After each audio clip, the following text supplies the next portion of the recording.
Hello everyone, welcome to the Statera podcast. Today I'm joined by Ben. Thanks very much for coming along, Ben. Thanks for having me. It's you're someone I've wanted on from the very beginning, so yeah, it's great we could do it and get you on board for this afternoon. So we thought we'd have a bit of a chat about, I've had to write it down here because my brain isn't totally cognitive aware at the moment, but development of consciousness through integral practices and studies, etc. And Ben's also got a real interest in psychology and the change processes involved with that. And so we'll look at that and take the conversation from there. So Ben, we just had a quick chat about development of consciousness through and looking at different areas of the brain that are associated with that and practices that can be brought forward as far as meditation, yoga, etc. And what's your sort of your take on that and those processes and how important they are? So practices that can be used to help consciousness development. Exactly. Yeah. And the function. The first thing I want to say is pass. Probably not good to start with the first. Phone a friend, maybe as well. Yeah, 50-50.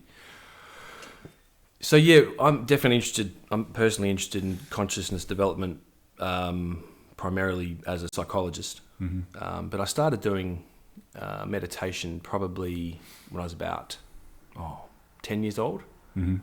My father is interested in meditation and he taught me how to do it, but I didn't really do it seriously until I was about 14 and started doing martial arts and through karate, which is obviously Japanese. It's the whole physical mental alignment.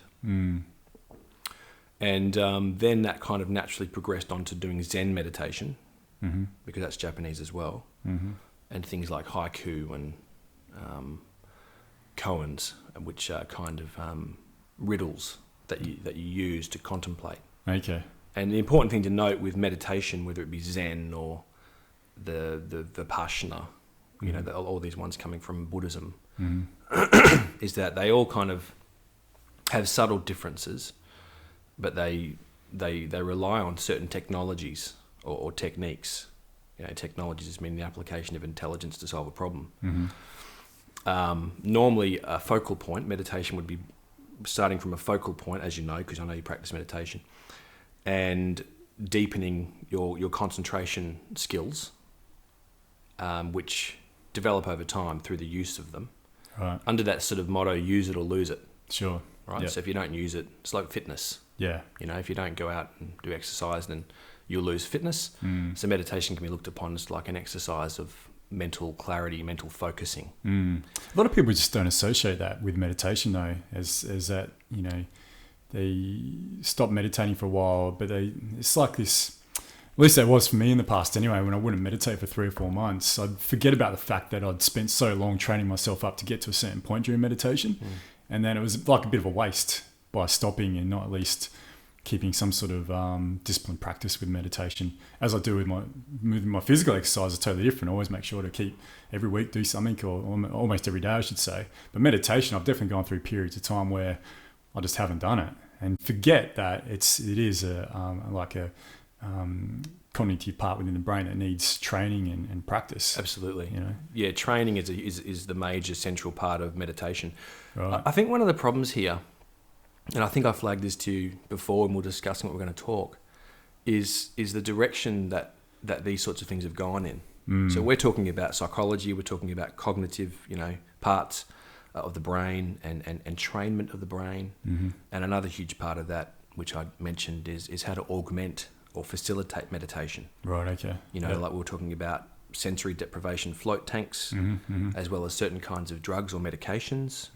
Obviously that needs to be done carefully. Yeah, sure. And certain disciplines, and training methods like your Vipassana or your Zen koans.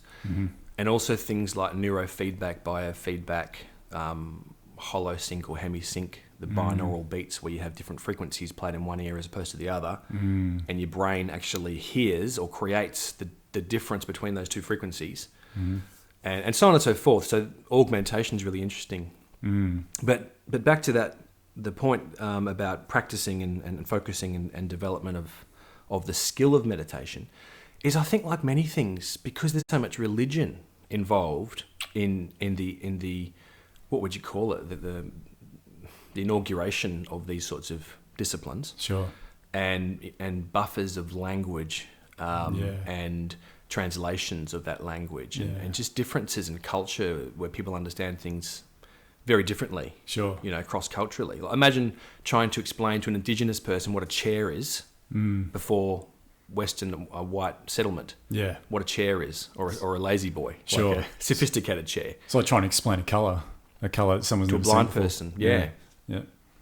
And so that's been a difficulty in terms of learning the techniques of meditation because of all of the translation difficulties. Sure. Like, are you from a culture, say you're German, where you're very direct with your language and specific, and or more abstract, or is it more of a metaphorical based language? Like, for example, I think the Hopi Indians don't have a word for depression. Okay. Right? Yeah. The closest word is heartbroken.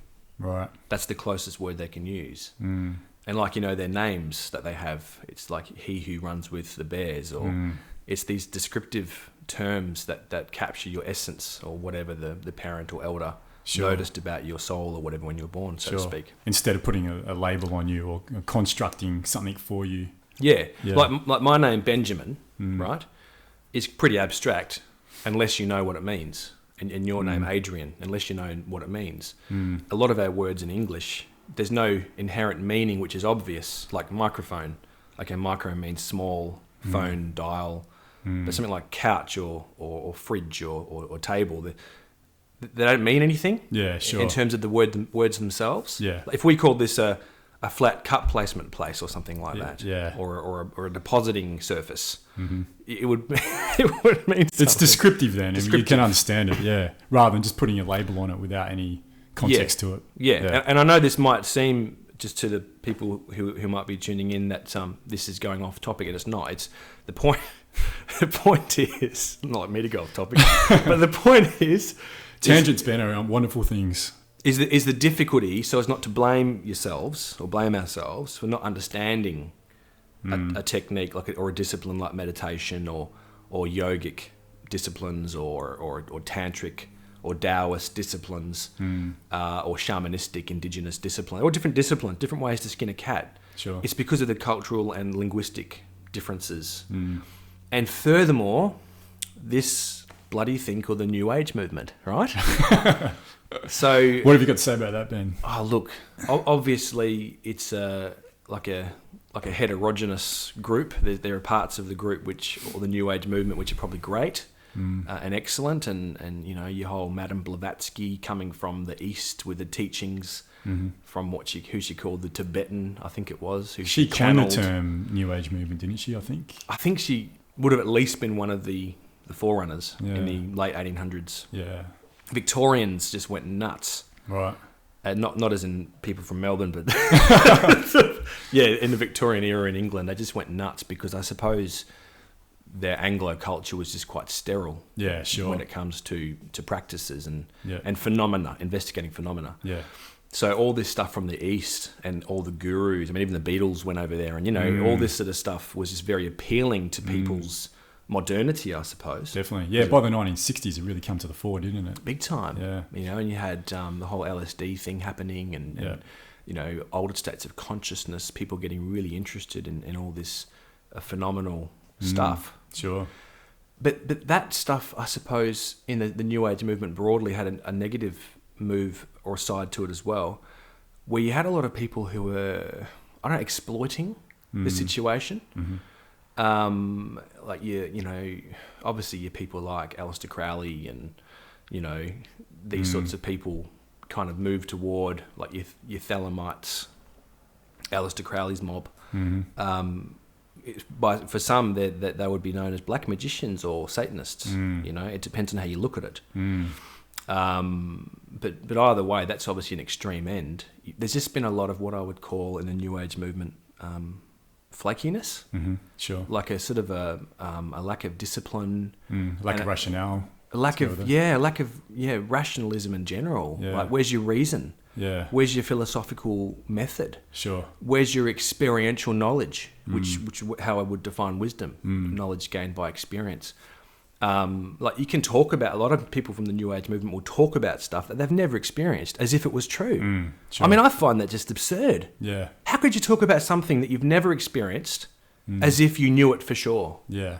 I just don't. I mean, it's like a religious doctrine, isn't it? Really, it's just another dogmatic replacement. I'm happy to say I think something, or hey, I've got an idea, or what I would call the maybe pile, or the perhaps pile for something I don't know. But I'm not going to say I know something if I don't know. I mean, let's face it, knowledge.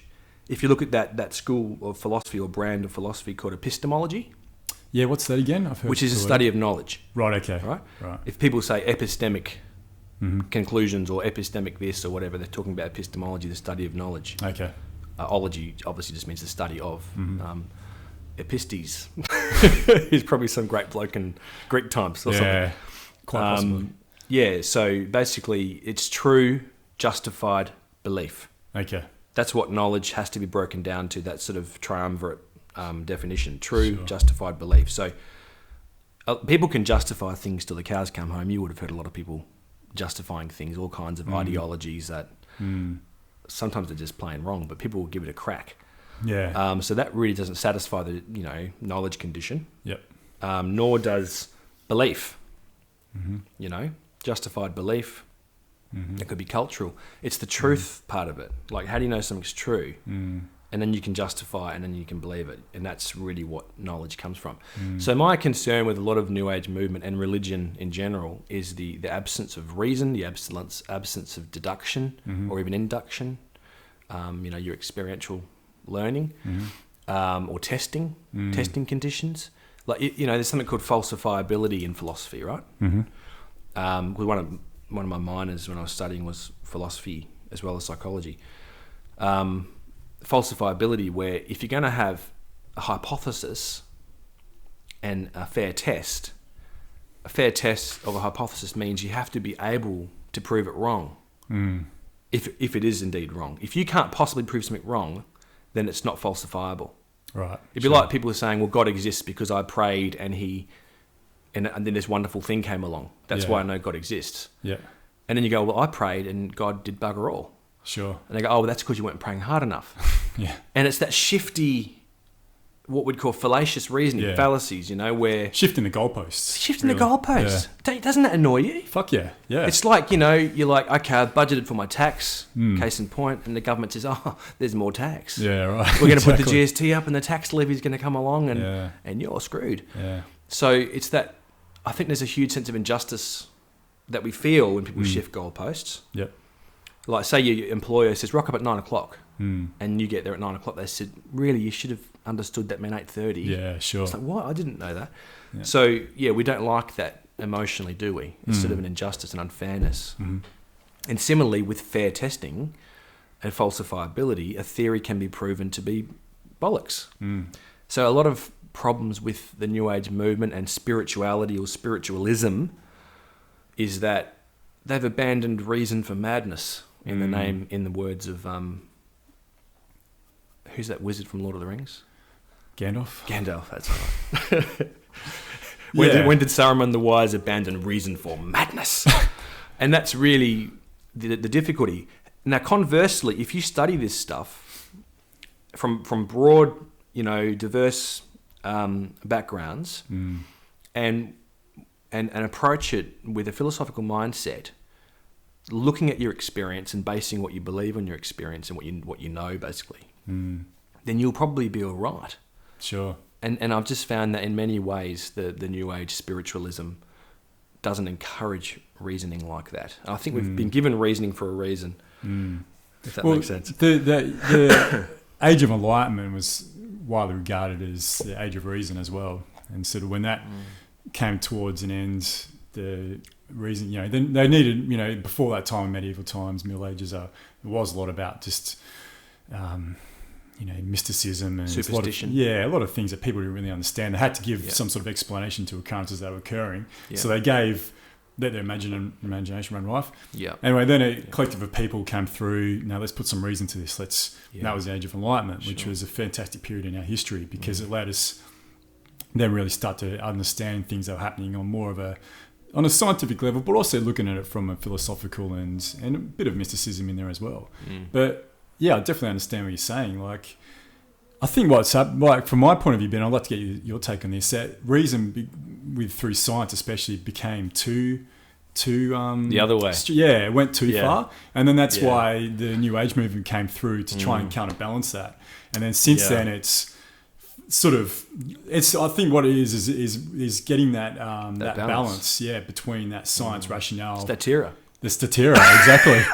Anyone watching this doesn't know what Statera means. It's Latin for balance. There you go. And to find that. And I think that's just where we're at the moment, Ben. We're still finding. And that's why I find you such an interesting person to be around and to talk to. Is I know you've got both. I know you've got the potential for both, and you've got a good understanding of both. Yeah. We need to, like you were just talking about previously, really look at evolving and incorporating the two, as I'm saying, putting them as broad terms. Absolutely. And then that's where our evolution, our progression is going to come from. Once we've got an understanding and can integrate the both of them.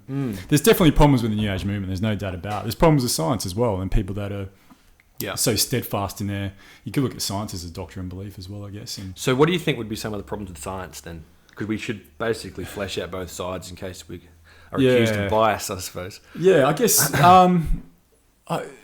say going back 12 months ago, my problem with science was based on no real understanding, except for probably stuff that I'd just parroted on about what someone else had said or I read about. They don't look into anything that's. I mean, I'll have to preface this by saying I haven't looked into the sort of the metaphysical stuff that science delves into. I mean, I guess quantum physics and things like that looks at that, but you see, a lot of physicists.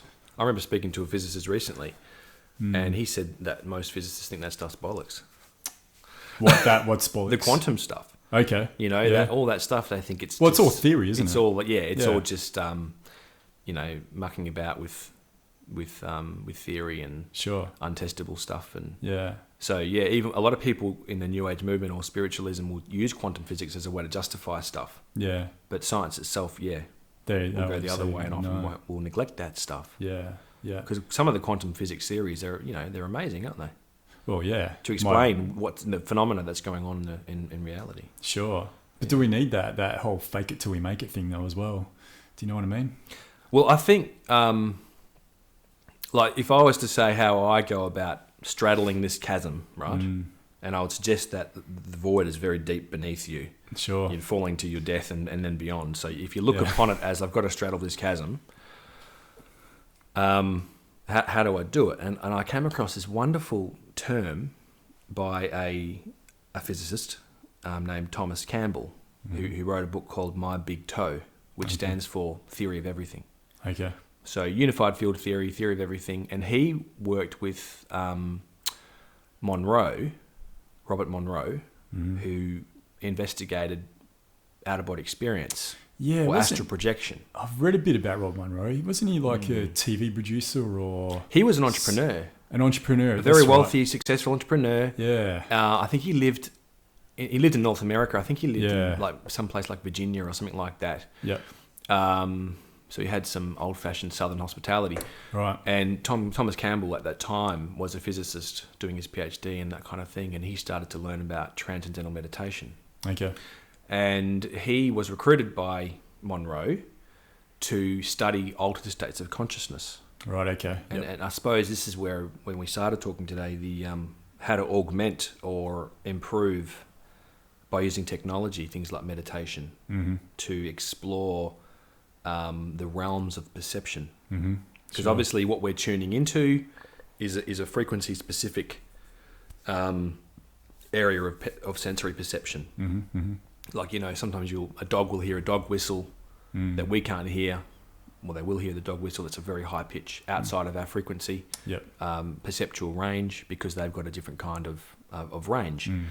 So it was exploring these sorts of things using altered states of consciousness, and that's where the binaural beats, where you have one frequency in this ear, a different frequency in that ear, and the difference between the beats is an artifact of consciousness. Your brain makes that difference, right? And the way that works is the brain synchronizes with that frequency, so you can induce say, a 4 hertz the brain frequency, which is correlated to a trance state, or what they'd call delta or something like that, in a reverse engineered way.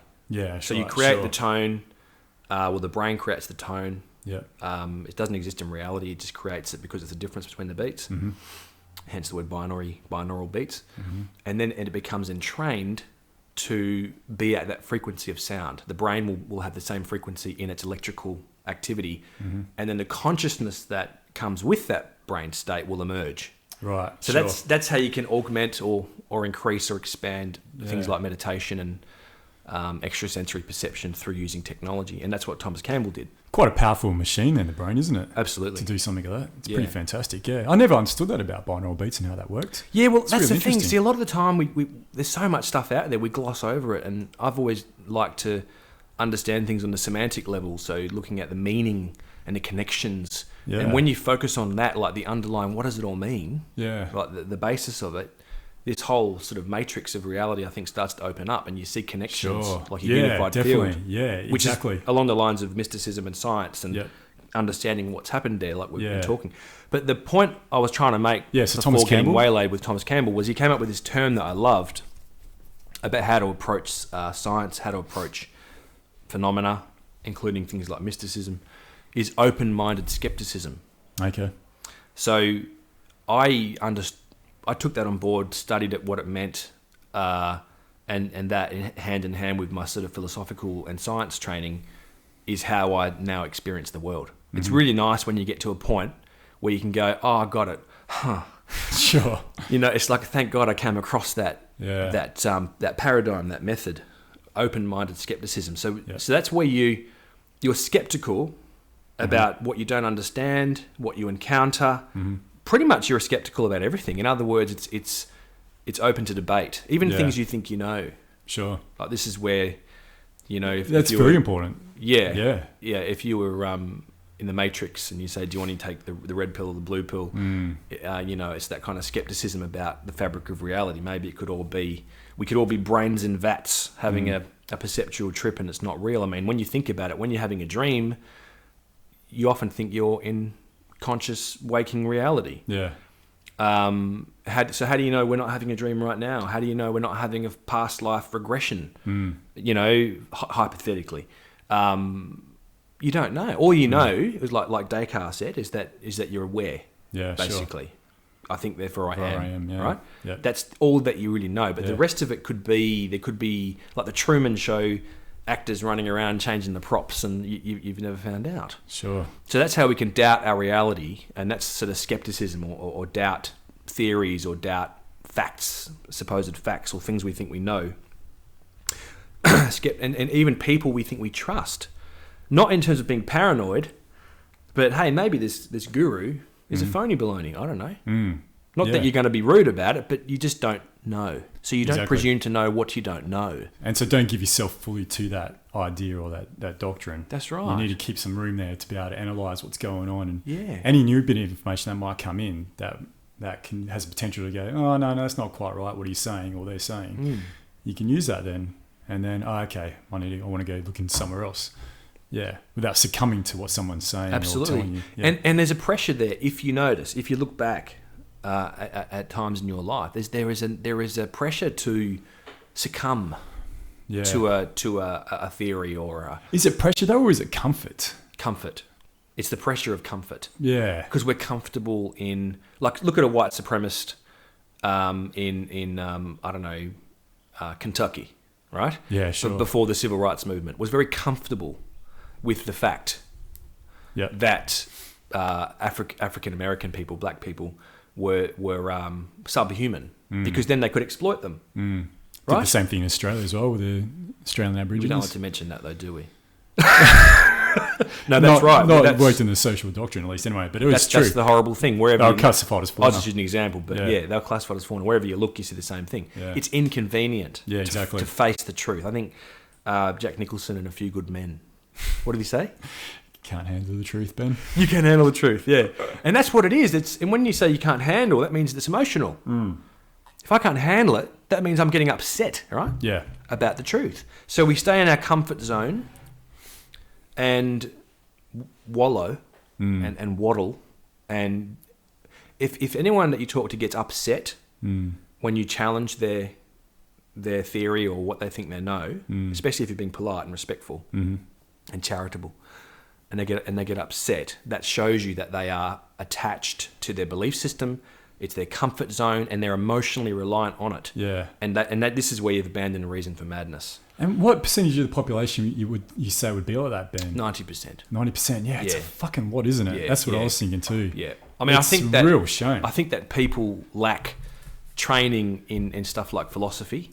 Right. I mean, people would say, "Why would you study philosophy? That's such a waste of time. You should study accounting, or go get a finance degree, exactly, or get a job in the mines, because then you have to study it all. You can just drive a truck and get paid six-figure salaries." So there's this been undervaluing of philosophical studies and understanding how to use argument, how to use reasoning, even how to use consciousness. If we're looking at metaphysics and meditative disciplines and stuff like that. And obviously it takes a lot of effort. But there's been an undermining of, well, what's its utility? How is it valuable? And if there isn't some dollar sum, then it's not worth it. Yeah. It's like a forest. A hardcore logger will say, well, the only value of a tree is a cut down tree. Sure. If it's standing, what's it doing? Yeah. It's wasting my time, it's wasting your time. Yeah? Well, that's what... So cut it down and use it to make something. Yeah. But what about a forest having natural intrinsic worth because of other things? And exactly. So on, well, they're actually doing that now with their Amazon. They're looking at the economic value of keeping the Amazon as it is rather than flattening it for palm oil plantations. So we've just seen an application of philosophy where it could actually be used to... Yeah, it's an application of philosophy, but it's a shame that they still have to preface it using an economic framework. They can't just say, we need to keep the Amazon because it's vitally important to this Earth's health and to therefore our health. They're forced to put this fucking economic framework to it so that it can be justified in our overall framework. So this is where we need philosophy, because you'll get like a hardcore, I don't want to use the term redneck because that's probably rude, but someone who doesn't want to consider alternatives. Yeah. Who will say, well, you can't eat the tree. So what are you talking about? We're all going to starve. We've got to use it to make Big Macs or something, or wheat or something like that. Yeah. And so they'll look at it in terms of the utility of it and the fact that we need to make money so people can have jobs, so that they can obviously engage in the economy and feed their kids and all this sort of thing. Yeah. But that's the thing. This is why we need more philosophies, because you need to be able to think of that a bit objectively and argue it, like you said, the other economic advantages as well as non-economic advantages, such as, hey, a forest feels good. Yeah. It feels good to walk through it, and it's all kind of like fresh and funky. Sure. Well, I mean, it's energizing, Yeah, that's right. Forest. It's so important for our well-being. Yeah. To have those opportunities. And like animals, to do that. It's nice to have lots of animals. Yeah. Like diversity of fauna and flora. Sure. And the medicinal values of plants we haven't even categorized yet. Can I just quickly, I've got to interject, because I want to put in... a phrase. You're talking about Descartes before, and we're talking about nature now. Have you heard that story about when an angel came to Descartes when he was in the French army and he was traveling? They'd been out to the east and they were traveling back through, and they were going through Germany, and he was camping. They were camping in the same town that Albert Einstein would be born in 100 years later. But anyway, so Descartes regarded as like the father of modern physics, and as a Cartesian plane. Mathematics, XY axis. Right, okay. Yeah, comes from the word Descartes, Cartesian. Oh, right, okay, there you go. Yeah. I think it does anyway. Okay, we'll say it does. But he had this dream where this angel came to him, and this angel said to him, the understanding of nature shall come through measure and number. This is from an angel that he had in literally a phenomenal experience with an angel. Yeah, wow. Exactly. Okay. So, and then it's been proven since that our understanding of nature, then we have used physics, and we look at things like the Fibonacci sequence just as a rudimentary. That's where you add the first two numbers to sum the next, then you exactly right. Yeah. So it's like a running on sum, isn't it? That's right. So 1, 2, 3, 5, 8, 13, 21, and that's found in nature. Like a tree trunk, when it has 5 revolutions, it will come up 8 branches. You know what I mean? Yeah. But that's a perfect example of something that's through some sort of. Or the Vitruvian Man, the whole Yeah, the exactly. golden mean in terms of the measurement and proportion of the human body. Exactly right. Leonardo da Vinci's Vitruvian Man. Yeah, through golden ratio. Yeah. Yeah. But they come through some those advances in mathematical understanding come through. Well, that one particularly came through metaphysical beginning. An angel coming to him. Even if it wasn't an angel, even if it was something that was already in Descartes' brain, and that was his subconscious way of allowing that information to come into his conscious. So you got the angel and the calculator. See, that's integral studies right there, isn't it? It's bringing the two together. Yeah. And he had that in one amazing dream, which really sort of changed our thought into a scientific method. And see, if the ultra skeptics out there would say, well, that's just a dream, so it's rubbish. You can't prove that there was a real angel because you can't measure it, right?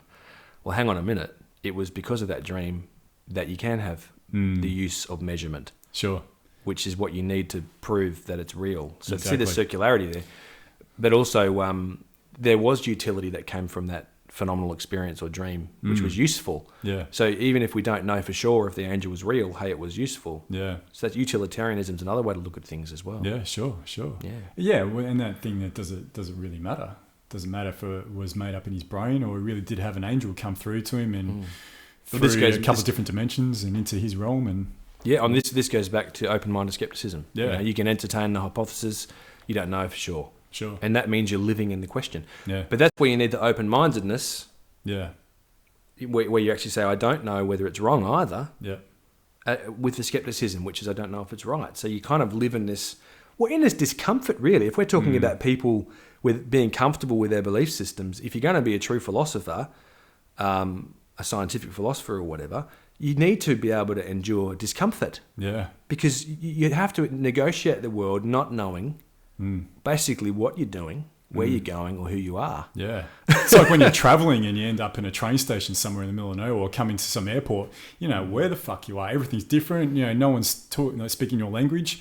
But that's you got to find out from there in your own world as it exists at the moment. It takes courage, doesn't it? It takes courage, but it is uncomfortable though too.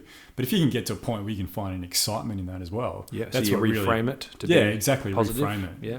Exactly right. That's it. That's really important. So open-minded skepticism, that's what I've found is to be useful to, in terms of, because you haven't just got studying mysticism or studying science or philosophy, it's how you study it. It's like when you're having a discussion, it's not just the content, it's how we're having the discussion. Sure. And it's the process of what's happening between the people having the discussion. Yeah. And all that stuff is relevant, it's not just about the nuts and bolts, it's about how you do something. So open-minded skepticism I found was a great way to tackle this stuff so that we didn't get flaky. We didn't abandon reason for madness, or I didn't abandon reason for madness. And, it has a lot of utility. In other words, it's useful. And, you don't overlook things either. So you'll find something extremely valuable in your own backyard, so to speak, because you're not overlooking it. Sure. And you're not presuming to know, for example, what I am. If I go, I'm just a man, I'm just a bloke, I'm just an ordinary Australian, I'm just a citizen of the world, or whatever label I'm going to use, I'm putting these categories and labels on me which then confine me. Yeah. But if I'm open-minded about, I actually don't know what I am, well, all of a sudden potential can emerge and I can grow into that potential. Sure. Yeah. Very, very important. Yeah. Definitely. So this comes back to really how philosophy and psychology as well can help people grow and meet their potential. And interestingly, with balance, sometimes you need to be unbalanced in order to grow, don't you? Yeah, I agree with you too. Because otherwise it'd be a static, like Statera. Exactly. It'd be a static, nothing would be happening. Unbalancing allows you to find those limits. Such as when you're in that train station and you're lost and dazed and confused and scared and don't know what you're doing. Exactly. You might be quite unbalanced, aren't you? So you're probably going to grow as a result. Yeah. But then from that, you've got more of an awareness of where that center may be, where that middle may be. You're just having that. Steph used just a really simple analogy the other night. If you're trying to find out 50 centimeters is, first you need to work out where 0 centimeters and 100 centimeters is. Yep. And it takes some sort of unbalancing or taking out of your comfort zone to be able to find that. Yep. But we live in a society that's, again, going back to like comfortable and risk adverse as well. It sort of feels like that's how we're being conditioned, but really that's not what we want, I believe. And I was just thinking the room temperature is 21.5 0.3 degrees, it should be 22. Yeah, exactly. Or something. Yeah. It's like, we need these extreme comforts, and Yeah. I think that's a huge burden Yeah. for the planet, that's for sure. Well, yeah, exactly. Meeting demand. Sure. Yeah. And people are becoming spoilt, so they've got no resilience. And we're seeing this a lot with, no offense, but Generation I. There's a lot of, I don't think there's a hell of a lot of resilience there because they're used to everything on a platter. Yeah. Do you think though? I find that interesting, that whole thing, Well, because I had to ride my bike to football. Yeah. When my mother got remarried and had other kids, I think she used to drive them to football. Yeah. Okay. That's an example, right? I had to do my study because I wanted to get a decent mark. They had to be bribed to study. Right. It's okay. that kind of Yeah. difference in intrinsic and extrinsic rewards. Yeah. I'm generalising, of course. Sure. Do you feel like that generation though, that Generation I mean, I look at some of, like my 8-year-old nephew, for example, and he's pretty switched on for his age. And you look at like kids that are coming up now, 19, 20, 21 years old, they're more sort of Generation Y, I guess, but they just seem a lot more clued in. Like I'm just thinking of some of the students I go to university with, especially, they've got much more of awareness of the outside world than they did, and that's facilitated through the I generation of the internet. And maybe they don't need to have. It's just a different paradigm to the one we grew up in. Yeah, that's respectful too. You know when you say something and then you instantly go, oh shit, I shouldn't have said that. I just had that moment then. Did you, Ben? Because I thought, yeah. So thanks for pulling me back to balance. But I sort of thought, yeah, hang on a minute. It is a bit judgmental. Maybe I'm not looking at it in the right way. So there's the skepticism coming in, the open-mindedness. Yeah. But yeah, it's very important. just a different kind of resilience. Exactly. Maybe yeah. they're far more resilient with. It's like I got an iPhone 5 the other day. Actually, it was probably about 2 months ago. It's still in the box because the old phone I've got is it's still working fine. Yeah. Right. Okay. And I just can't be bothered. So I'm kind of not IT resilient. Yeah. That's okay too. You still go about your life and can do certain things in life. I keep seeing that box on the shelf going, I should get to that. Yeah, yeah. Where do you see the internet though, as far as the change of personal development, and how do you see the internet and being able to incorporate itself into individual development? Oh, look, it's access to information. Massive thing, look at YouTube and I mean, if I want to look up Descartes and that vision dream you were talking about, straight away, bang. So my access to learning is and communicating with people from all walks of life. Yeah.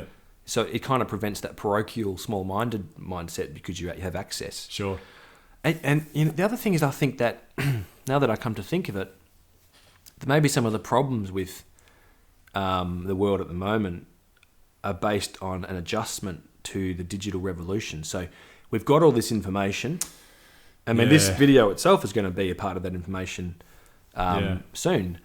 And I think we don't know how, when we talked about the open-minded, skeptical, philosophical approach, how to do something, how to have a conversation, I think we don't know how to engage in the technology. I don't think we know how to engage in the internet. Definitely. Terence McKenna had a very good point about all that as well. That's something he really drummed in when he sort of died, just as that was all getting going, the internet, 2001, 2002. And that was a massive concern for his, well, not a concern, but an observation.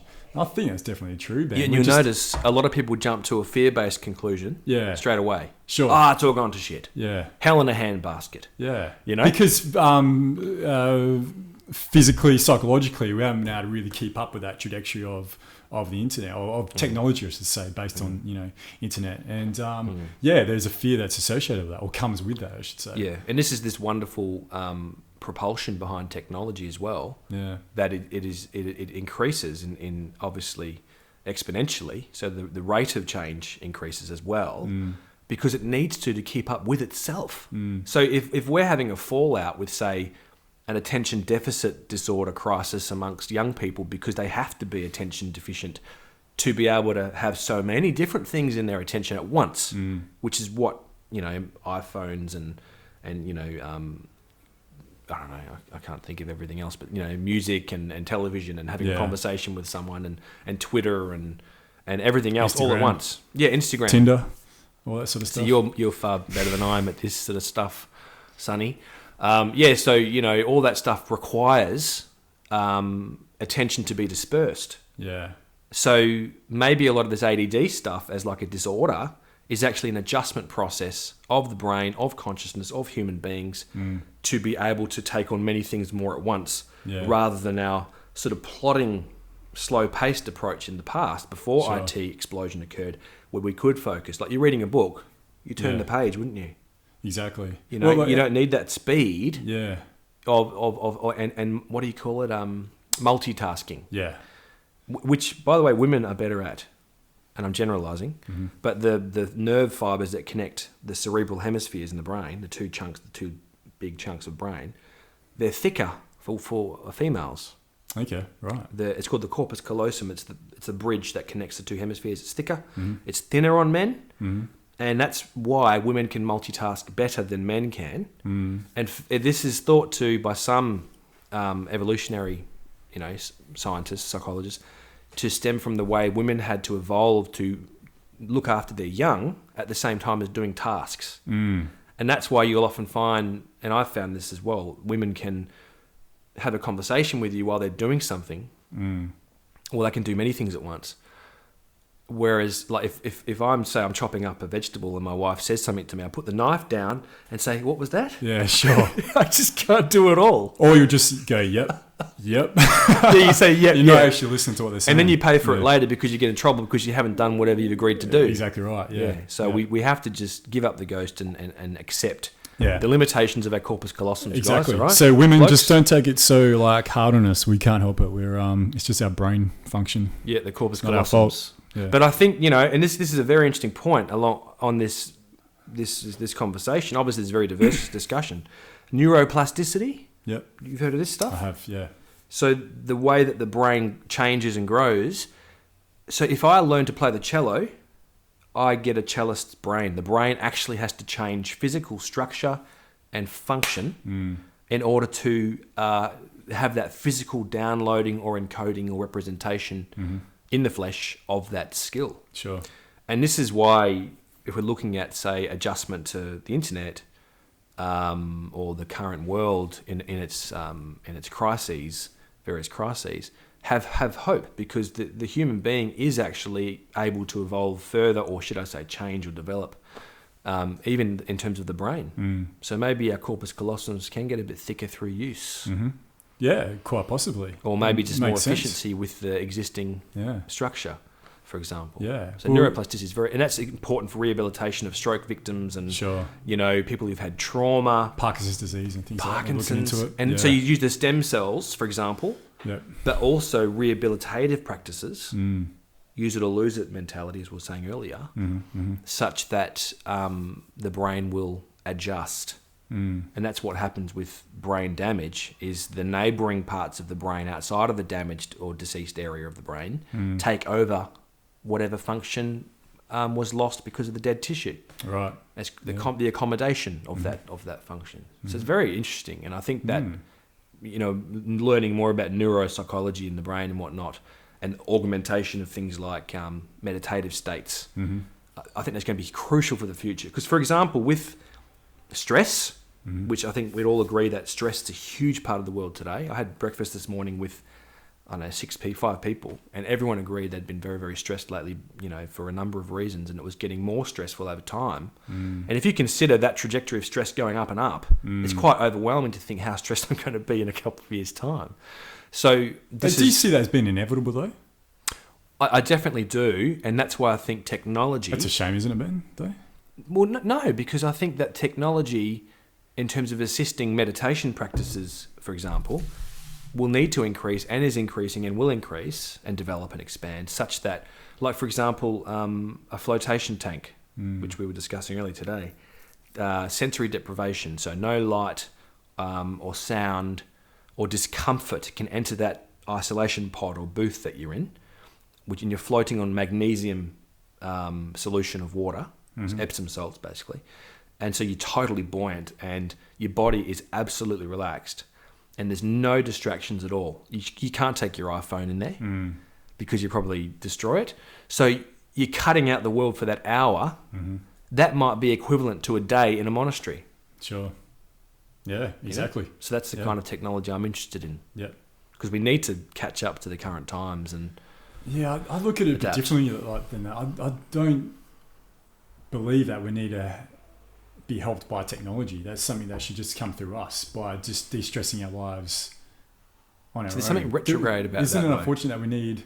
Well, it is a little bit. I mean, you could say it goes against the evolution of, the technical singularity, but do we need, like...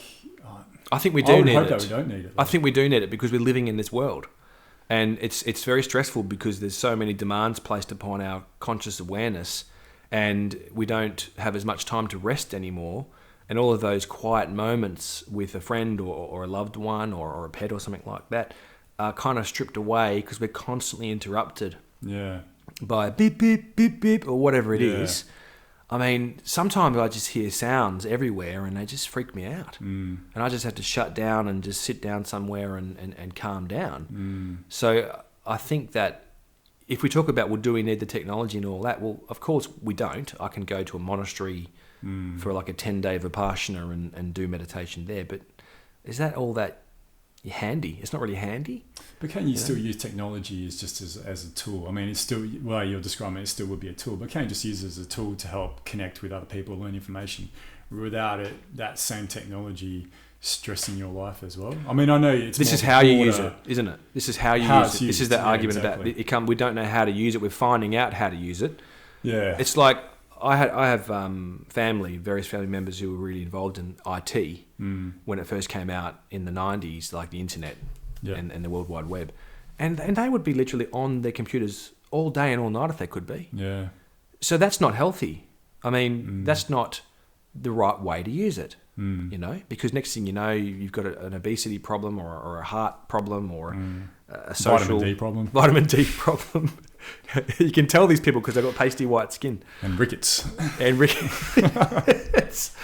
Yeah, so that's not the right way to use that technology. So I think we need experience and we need to think about what we're doing. Yeah, I mean, maybe it's just that thing of what we were talking about a bit earlier about finding the extremities of both and finding that this part here and this part here, and then finding that, again, that balance. And we're going through that process at the moment. It's going to create higher stress levels. And it's also... That's why I'm optimistic that we can get to a point that we can use technology to benefit us more rather than make it stressed. Yeah, and this is why I think that another problem with New Age spiritualism is there's all this stuff about going back to basics and, this idealism of living in a rainforest or a cave.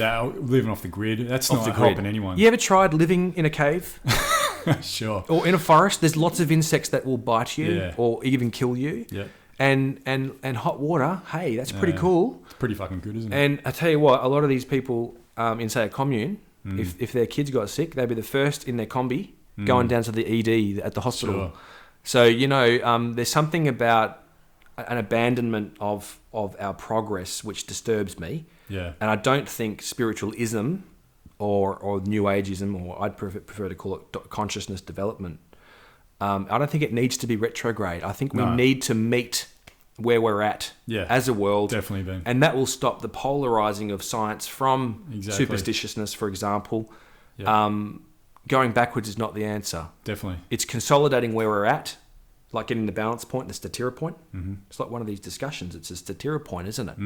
And then from that event horizon, so to speak, you then can, face the world again. But you've got to have those consolidation points where you catch up, catch your breath. Sure. And I think technology can help us do that because the rate of change of technology is exponential and cultural change. There's this thing called culture shock where an anthropologist studied this, where if you go into a foreign culture, say someone from New York goes and lives with Papua New Guinea and Trobrianders, and what happens is after a few days, if you're completely absent from your own culture, is you can have this mental breakdown sort of thing. It's called culture shock. And a lot of us who've travelled experience that too. I remember being in Mongolia, and my wife and I were on a horse trek across the wilderness for 10 days. And after a couple of days, I had this really strange kind of panic come over me.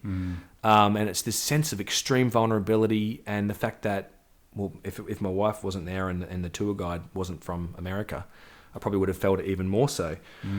It's culture shock. There's this other thing called future shock. So that's when the rate of change is so vastly accelerating, exponential, as I was saying before, which means it's not just changing fast, but the rate of that fast change is going up. That's your circular curve on your grid. Is your culture starts to change. in your own culture without even leaving your house Sure. or your town. Yeah. So And your psychology and your physiology really isn't keeping with it. Yeah, so we're getting a culture shock, so to speak. I don't have Yeah. to go to the Trobrianders to get, or Papua New Guinea to get culture shock now, or Mongolia. I can get culture shock Yeah. right here in my hometown because it's changing. Yeah. It's changed so much. Sure. And that's stressful, Yeah. right?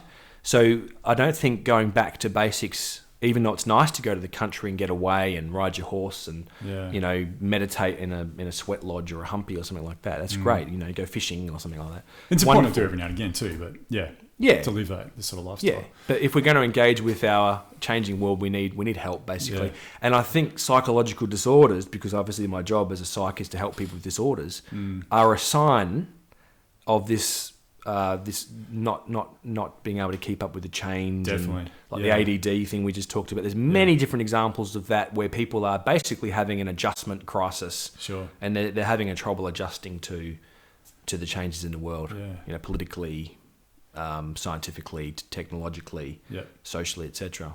Well, I guess at this time in our lives, that as far as we know of our understanding of history of human development, at this time is a real exponential shift. That, from what we understand, humans were sort of pretty much led a similar sort of lifestyle for a long period of time, and then the Industrial Revolution came along, and then this technological revolution came along, and it's really has been an exponential rise. A wonderful term I heard was we are ancient beings in a new world.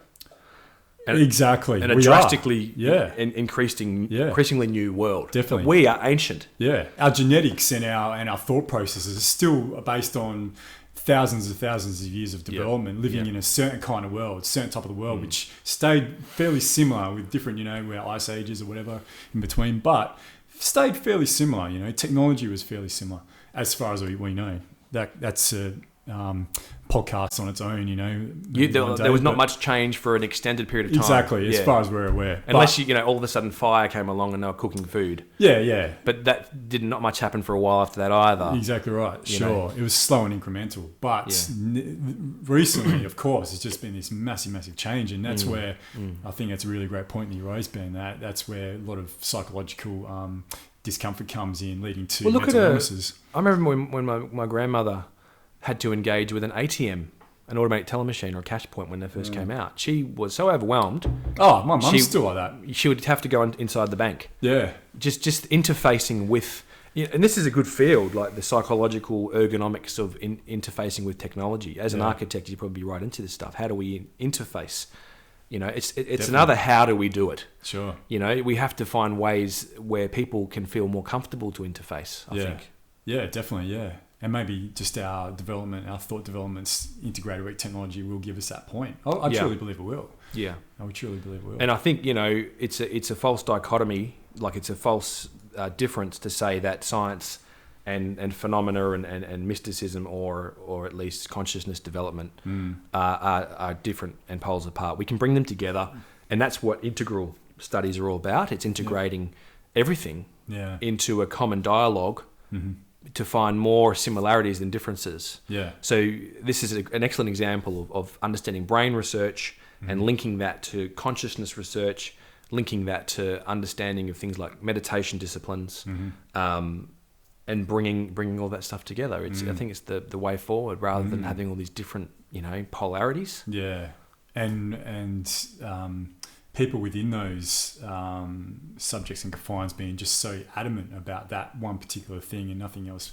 matters, nothing else counts. They're very biased. Very biased, which really stymies our evolution. Yeah. So, like a lot of scientists are very biased. Sure. About, they think that everything's rubbish if you can't measure it, right?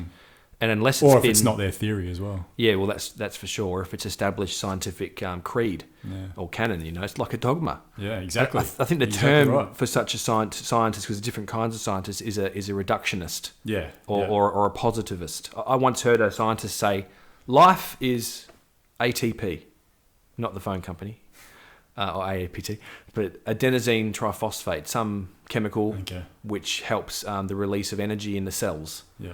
And that's what life is. Now, that's stupid. Yeah. Sure. That's so reductionistic. That's like, That's like having a cup of tea, putting it into a pot and boiling it down to the last molecule. And that's yes. Tea. That's my cup of tea. Yeah. No, it's not. It's a molecule. Sure. But unfortunately, the last 150 years, our science has been based on that reductionist model, really reducing everything down to its components and getting rid of the synapses in between, for lack of a better word, that are just as important. The shades of grey. The shades of grey. Exactly right. Yeah, they've thrown the baby out with the bathwater. Exactly, they have. Exactly. And next thing you know, we're a grey man in a grey suit in a grey room looking at a grey screen. Yeah. Because we've lost the fabric of what it means to be human, and we don't want that. No, exactly. We want colour and vibrancy and but good maybe friends. there are some people in the world that do want that, though, Ben. Oh, maybe. Like it's totally conspiracy. Really badly autistic, psychopathic type people? The lizards, maybe? I don't know. Reptilians, cold-blooded. Maybe, possibly. Yeah. So I think if we can engage with this stuff with a bit of connectivity and less reductionism. Yeah, and open-mindedness. And open-mindedness but that not all things... but not all things that are measured are... there are many things that we can't measure that still exist. Sure. And we just don't know how to measure them. It doesn't mean that because we can't measure like what happens at death, it doesn't mean that nothing happens at death in terms of afterlife. I'm not saying there is, but it just might be the case that we can't measure it yet. It's the same thing with dreams. Just because we can't measure that, like Descartes' angel was a real thing, and you just say, well, it happened in your mind, and therefore it's phony baloney. Well, that doesn't follow either, because define the mind. Yeah. Define consciousness. Sure. And define an angel even. I mean, no, you can't do that. If someone ever says to you, oh, it's all in your mind, well, they don't know what they're talking about, because what is the mind? Yeah. Or even it's all in your head, Well, hang on, you're in my head when you say that, because I'm having to encode your annoying voice into my brain to make sense of what you're saying. So you're all in my head as well. It doesn't follow. No, exactly. You're right. Yeah, definitely. Yeah, but that just comes through. You can even argue a lack of intelligence by people that do that though as well. Yeah, there's always something to be said for that. Lack of forethought to understand that. Hang on, come on, that's something else we should look at here. No, it's just the way it is, and it's really detrimental. Yeah, I mean, you can definitely put the perspective of development of consciousness on say you're talking to a reductionistic scientist or a fully flaky spiritualist. No offense, but what I mean is someone who's abandoned reason and measurement completely for that stuff. And I know that this guide is talking to me. I know I'm Jesus. Yeah, I don't have schizophrenia. The guide is real. Yeah. It has to be real. It has to be real. And they start getting emotional. Yeah. Some of them, not all of them. I just think that we need to bring these together and keep everything a bit more balanced and open. Yeah, nice. All right, Ben, I think that's a really good note to finish on. What do you think? Sure. Yeah. I mean, I could talk all day and night about this stuff. So I think I could easily talk about that with you too, Ben. But maybe our listeners might want us to break it up a bit. They're falling asleep. They are, maybe a little bit. But we'll get you back on for another podcast. Love to have you on. What do you think? But let's not make it another 12 months. Your people can call my people. Yeah, okay. We'll get the contract sorted out. Right, and we'll work something out. We'll just have to come up with a monetary value on it though as well. Yeah, an economic rationalism. Exactly. Yeah. We're not just doing this for shits and giggles. We're doing this for some kind of profiteering. Exactly right. Yeah. Because I've just got tons of money to give you, so we just need to work out what amount that is. Because if you give it to me, I can pay tax on it, and it goes to the government. So right. I can just be a channel. Yeah, but the great thing is, Ben, the government know exactly how to spend it exactly the way it should be spent to help benefit everyone. Well, they're the font of all knowledge. They are. They know everything. I mean, there's such credible people that obviously have high levels of consciousness because they wouldn't be in Parliament if they weren't that developed. No, exactly. They wouldn't be psychopathic at all. No. They'd really have a true understanding of their fellow man. The fact that the corporation and government favours psychopathic personalities, that's just another podcast right there. Hell yeah. The corporation and the government favours psychopathic people because they're ruthless enough to climb over others and ambitious enough. And if you haven't seen Kelsey Grammer's The Boss, That's a perfect example of the kind of ruthlessness and ambitiousness that comes with. You'd tell your mother, you know what I mean? Right. I haven't seen that. I'll have to watch it. It's really good. Yeah. But, you know, that's what. Don't think about the government solving your problems, because certain kinds of people are attracted to government who you probably wouldn't want to be living next door to. Definitely right. There's this thing that Joe Rogan says that he believes. I'm generalising, by the way. There's some lovely parliamentarians, and hey, trust, I do pay my taxes. Don't come after me. They get caught up in the system, though, unfortunately. Right. But Joe Rogan's got this thing that any person who wants to be a politician, or before they put their name forward to be a politician for any vote or whatever happens, must do a psychedelic first. You must do mushrooms first, at least. Oh. Have to do mushrooms. If you want to be a politician, you must do mushrooms first. Who says this? Joe Rogan. And I think that's he's a wise fella. Fantastic. He knows what he's on about. He does. He knows what it's all about. Because their whole scope of what it is to be a human being in this universe, and what it is to be amongst other human beings in this world would totally fucking change. I haven't done mushrooms though. I don't know what they're like, but I have it on good account that they are quite a trip. Quite a trip. And they open your mind to understanding depths of reality. Is that what it's about? And your connection to it? But that personally, I can't put into rational thought. I don't have those abilities. That's why I really think you would, Ben. I really think you do. So I've got to apply the philosophical, open-minded, skeptical model to a trip and see what happens. Yeah. I might come out speaking gobbledygook after that. I don't know. How about we do that, and we'll do a podcast. We'll do it as a podcast. We'll was it a tea? You drink the mushroom tea? Oh, you can eat it or drink a tea, pizza. So we'll do the podcast, take the mushrooms, and see what happens. Yeah, sounds great. Imagine what we'll talk about. Wow. Maybe no one will be able to understand us, though.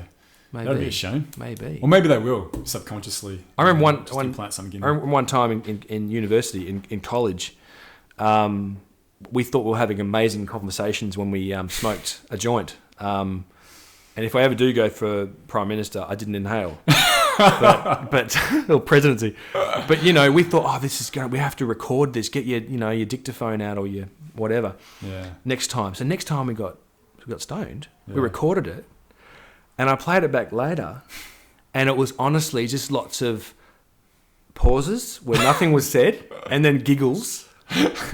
And then lots of incompleted sentences. Sure. Where you obviously, I just demonstrated it then, Anyway, yeah. So I don't know. Drugs. You've got to be careful with drugs, though, eh? You can't sort of just shove them down your gullet and hope for the best. You have to sort of know what you're doing, don't you? You do, and I think what I've also seen, I'm not going to go too much into all this, but people definitely use them as a crux as well. All kinds of different drugs use it as a crux because they think it gives some benefit to their human experience, but the only true way of understanding your own human experience is by looking within. Without that, it helps facilitate it as a bit of a learning guide. Then, it's like technology, really. It is the same thing. It is a technology. Yeah, it's definitely a technology. Yeah, I mean pharmaceuticals. I don't have anything against them, but it comes down to how you use them. It's the same with drugs. Pharmaceuticals are very non-pharmaceutical important. drugs. Look at what they've done to us as a human race. It's benefited us immensely. It's unfortunately been caught up in a power trip. It's nice to have morphine when you're in a lot of pain. Yeah, definitely. I mean, that's good. Yeah, exactly. Or I don't know, whatever other drug you can throw a stick at. It's, they're good. They're good things. I think it's everything. Anesthetics. Everything in moderation, especially moderation. Sure. Exactly. And not judging it and having a look for yourself. I mean, this whole war on drugs, that's another podcast. What a load of trope. Oh, it's fucked. And it's what crap. a load of trope. Yeah. What that just creates organised crime. Yeah. It just creates pimping and prostitution because people need to, break into houses and steal from their family just so they can get it's a lack of quality control. So there's all kinds of crap. Yeah. I had a story the other day where this young teenager bought what he thought was acid, LSD, at a rave, and it was bromide. Oh, really? And he died. Fuck. Because, that's the shit you put in the jacuzzi. See, if that stuff was legislated and you go to a proper source where you know exactly what you're going, they need with the education, quantity that you need. support. With education, it wouldn't be a problem. It's such a backward fucking issue. But do you know what, Ben? I really think that's starting to change. I mean, really, when you look at what Colorado and Washington State are doing in America now, legalizing marijuana, and they can... you sell them out of shops now. That's just like a foot in the door. I'm hopeful and I'm optimistic that that's just the start of something bigger where we do move on from that. And you see this philosophical approach, like if you look at war on drugs creating, all this waste of money, a fascist police state.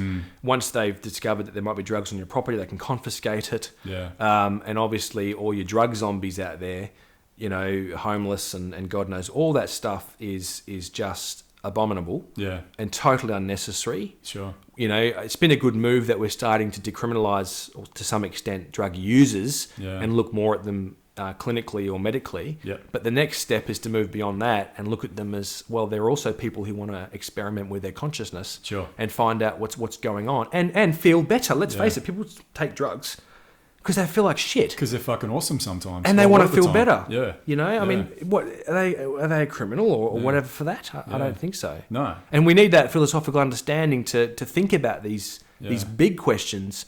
Stop making assumptions. Stop going with old policy lines of conservative or socialist or whatever.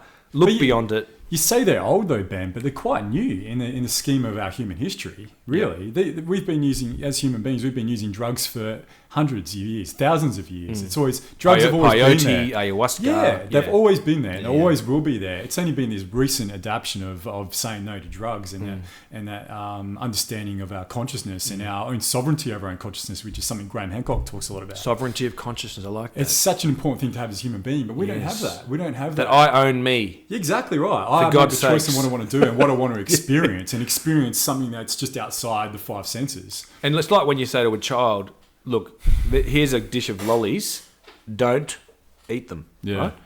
All they're going to think about is wanting to have them. Exactly right. Like drugs. Don't have drugs. Just say no. You're going to want them. Yeah. We look at somewhere like Amsterdam, the Netherlands. They don't have a problem with crystal meth or any. They don't have a problem with that. Sure. They've got a very progressive society that's based on if you want to do marijuana, especially, but any other sort of even amphetamine or whatever. There's not like this massive want from the public to actually want to go and do them. I mean, there's this thing in psychology theory called suppression rebound effect, where if you push something down, it'll come back with a vengeance later. Right. And this goes hand in hand with a war on anything. It's going to look at terrorism. I mean, why on earth would you have a war with terrorism? Because the war with terrorism creates terrorism. Yeah, exactly. And that's just going to encourage them. I mean, if you've got a few people in a Middle Eastern country, for example, happy as Larry, then an airstrike comes over.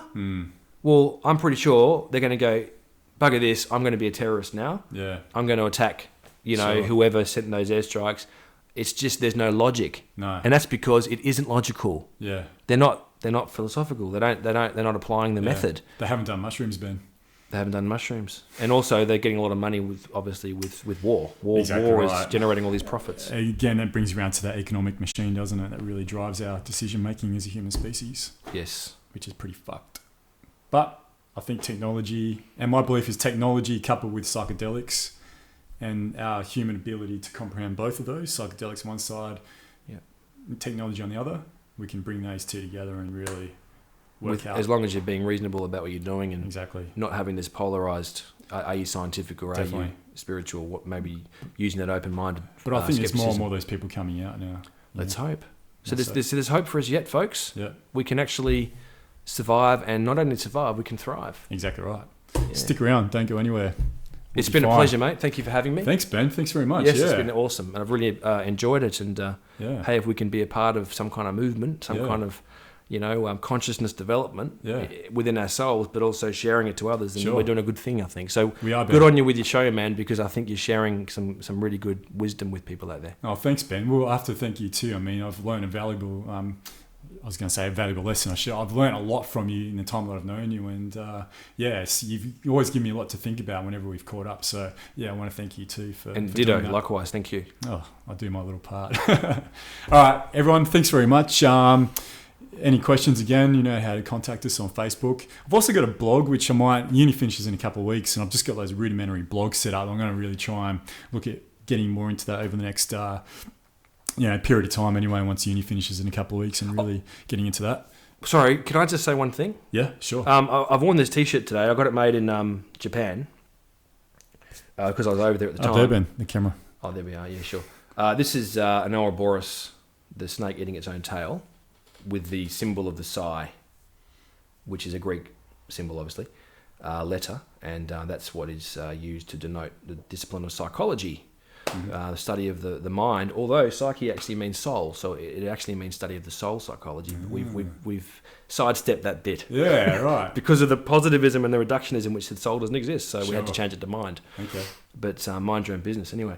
So this Ouroboros is obviously showing continuity, and it's showing infinity, and it's also, for me, the snake eating its own tail is showing karma, which, as you know, is Sanskrit for action. Every action has a reaction. Basically, this snake is eating shit, and that's its own shit. Pardon my French. So you can't do shit without copping shit. Yeah, it's just this balancing act, and the soul is locked within these parameters. You see, and anyone who tries to escape that with whatever justification or whatever lack of responsibility is deluded. You can't do something in reality and escape it. It will come back to bite you in some way, shape, or form at some point. Sure. And this wisdom will help you live your life.